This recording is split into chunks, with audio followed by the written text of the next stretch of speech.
السلام عليكم ورحمة الله وبركاته. أتمنى أن تكونون بخير وأفضل حال، ومرحبا بكم في قناة أخوكم فيكا. اليوم راح نعطيلكم موهبة كروية قادمة بقوة جدا.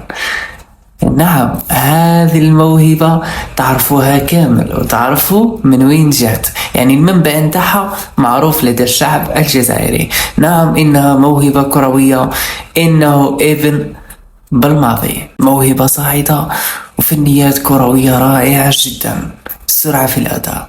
خلينا نشوفوا الفيديو مع بعضنا.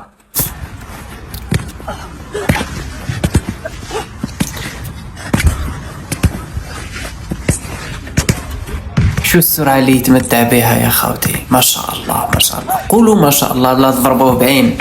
السيد هذا وين جاء الدنيا تضربوه بعين، والله ما يزيد. هذا ابن بالماضي يا خوتي، ابن جمال بالماضي، الناخب الوطني السابق للمنتخب الجزائري. وش رايكم في الفنيات تاعو يا خاطي؟ انا يبان لي باللي هذا هو الموهبة القادمة بإذن الله، بالرغم من انه في مقتبل العمر، الا انه تشوفوا هكا يعطيك نظرة انه راح يخرج اسطورة في المستقبل. وانتم اعطوني اراءكم في التعليقات، عجبكم الطفل هذا ولا ما عجبكمش؟ وقولوا لي اسكو تشوفوا فيه باللي ممكن يصير اسطورة في المستقبل، ولا كيف غيره؟ في بزاف ناس يتمتعوا بهذه القدرات. نشوفكم في الفيديو القادم. فيكا يحييكم، السلام عليكم.